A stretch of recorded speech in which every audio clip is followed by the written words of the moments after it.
ഞാൻ ആ പാട്ട് കേട്ടിട്ടുണ്ട്. അവൻ ഡൽഹിക്ക് പോയിട്ടുണ്ട്. ഞാൻ നിന്നെ എവിടെയോ കണ്ടിട്ടുണ്ട്. ഇങ്ങനെയൊക്കെ പറയേണ്ട കാര്യങ്ങൾ നമുക്ക് ഇംഗ്ലീഷിൽ എങ്ങനെ പറയാമെന്ന് നോക്കാം.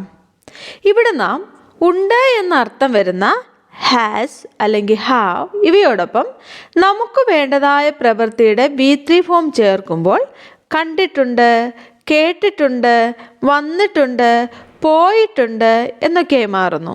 സംസാരത്തിൽ ഈ പ്രയോഗം സർവ്വസാധാരണമായി വരാറുണ്ടല്ലേ?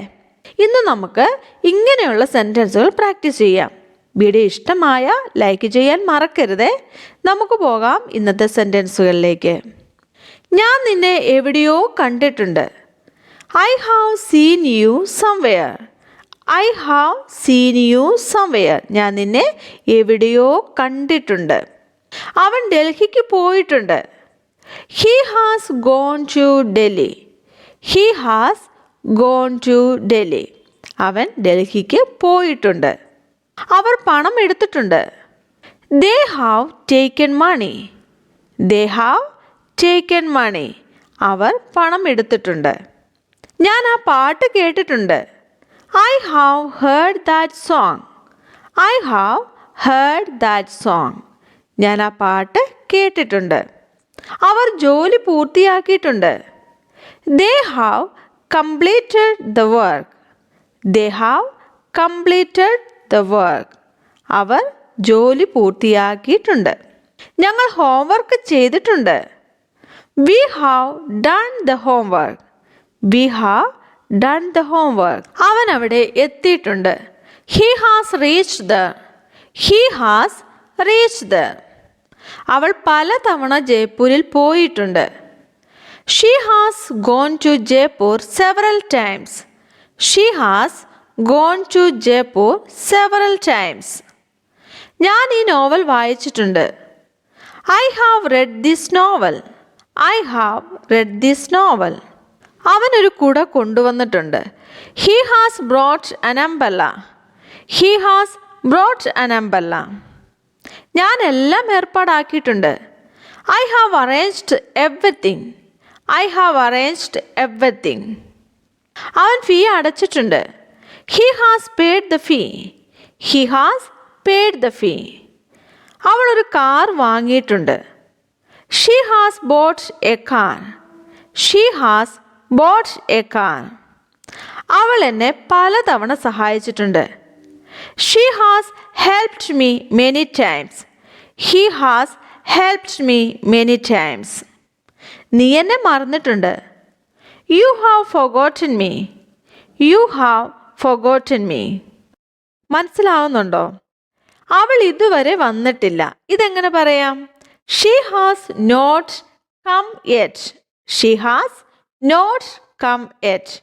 Yet അല്ലെങ്കിൽ so far ഇവയുടെ അർത്ഥം ഇതുവരെ എന്നുള്ളതാണ്. She has not come yet. ഇങ്ങനെയുള്ള സെൻറ്റൻസുകളിൽ has അല്ലെങ്കിൽ have ഇവയുടെ കൂടെ not ചേർത്താണ് പറയേണ്ടത്. ഞാനത് കണ്ടിട്ടില്ല. I haven't seen it. I haven't seen it. ഞാനത് കണ്ടിട്ടില്ല. I haven't seen it. ഞാൻ അവൻ്റെ കയ്യിൽ നിന്നും പണം കടം വാങ്ങിയിട്ടുണ്ട്. I have borrowed money from him. I have borrowed money from him. ഞാനത് ഒരിക്കലും കേട്ടിട്ടില്ല. I have never heard of that. I have never heard of that. നീ തെറ്റ് വരുത്തിയിട്ടില്ല. You haven't done the mistake. You haven't done the mistake. അവർ നേരത്തെ എത്തിയിട്ടുണ്ട്. They have already arrived. They have already arrived. ഇവിടെ നാം ശ്രദ്ധിക്കേണ്ട കാര്യം ഓൾറെഡി, എവർ, നെവർ, ജസ്റ്റ് എന്നിവയൊക്കെ ചേർക്കുമ്പോൾ B3യുടെ തൊട്ട് മുമ്പായി ചേർക്കണം. ഫോർ എക്സാമ്പിൾ, അവൾ ഇപ്പോൾ പോയിട്ടുണ്ട് അല്ലെ തൊട്ട് മുമ്പ് പോയിട്ടുണ്ട്. She has just gone. She has just gone. She has just gone. ഞാൻ അതിനെപ്പറ്റി അവനോട് സംസാരിച്ചിട്ടുണ്ട്. I have spoken to him about it. I have spoken to him about it. അവൻ ആ പുസ്തകം ഒരിക്കലും വായിച്ചിട്ടില്ല.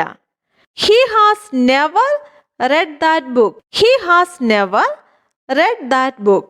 ഞാനിവിടെ 6 മാസം താമസിച്ചിട്ടുണ്ട്. I have stayed here for 6 months. I have stayed here for 6 months. അവൻ exam പാസ്സായിട്ടുണ്ട്. He has passed the exam. He has passed the exam. അവൻ ജോലിക്ക് അപേക്ഷിച്ചിട്ടുണ്ട്. He has applied for the job. He has applied for the job. മഴ പെയ്തിട്ടുണ്ട്. It has rained. It has rained. എനിക്കിതുവരെ കിട്ടിയിട്ടില്ല. I haven't got it so far. I haven't got it so far. ഞാൻ ഇതുവരെ പോയിട്ടില്ല. I haven't gone yet. I haven't gone yet. ഇന്നത്തെ video എല്ലാവർക്കും പ്രയോജനപ്പെടും എന്ന് ഞാൻ വിചാരിക്കുന്നു. ഇനിയും കൂടുതൽ സെൻറ്റൻസുകൾ ഉണ്ടാക്കി ഉറക്കെ പറഞ്ഞ് പ്രാക്ടീസ് ചെയ്യാം. നമുക്ക് കാണാം അടുത്ത വീഡിയോയിൽ.